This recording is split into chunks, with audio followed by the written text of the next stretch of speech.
Cette plateforme offre un cadre approprié de réflexion et d'échange sur la meilleure façon d'accompagner et encadrer les organes de l'audiovisuel dans un contexte de liberté démocratique et de mutation technologique continue. L'enjeu est fondamental, ce qui explique aussi ma présence ici, et nous interpelle tous, gouvernement, régulateurs, mais aussi individus, citoyens, professionnels et nations. La problématique de l'audiovisuel à l'ère moderne soulève en effet bien des questions qui méritent réflexion et solutions concertées. Comment, dans une société qui se veut libre et démocratique, assurer l'équilibre entre la liberté d'opinion et d'expression des uns et le respect de la vie privée, de la dignité et de l'honorabilité des autres? Comment assurer une saine compétition dans un espace normé avec l'explosion fulgurante des outils et procédés technologiques qui tendent justement à se soustraire de toute forme de régulation?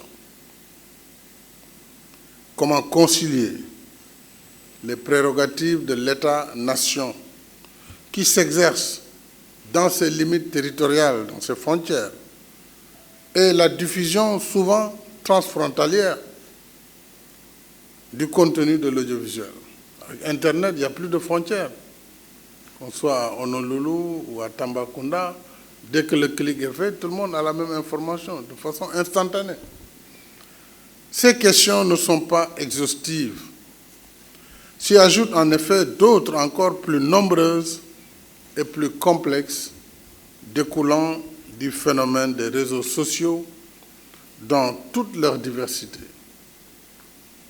Je pense entre autres aux fake news et à toutes les formes de cybercriminalité, y compris le terrorisme, qui utilisent les mêmes outils.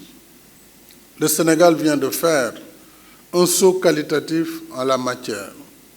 En effet, les principaux éditeurs de télévision et distributeurs de programmes de radiodiffusion télévisuelle ou sonore, réunis sous l'égide du CNRA et des services du ministère de la Culture et de la Communication, ont pu adopter de manière consensuelle le cahier des charges ainsi que les conventions que chaque chaîne de télévision et chaque distributeur doit signer et respecter avec le régulateur agissant au nom de l'État.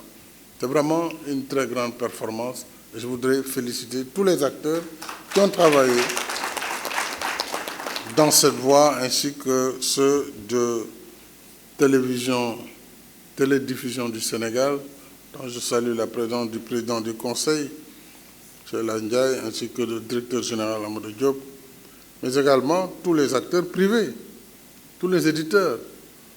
Ça a été un pas important, même si vous avez encore un petit point sur lequel la question des redevances, mes chers amis, il faut quand même accepter de payer le minimum qui permette à TDS justement de faire son travail correctement. Il a des charges, TDS, des charges d'électricité, de personnel. Bon, peut-être qu'il n'a plus le satellite à payer, mais il a besoin un tout petit peu d'argent pour quand même assurer la qualité du service qu'il doit vous fournir.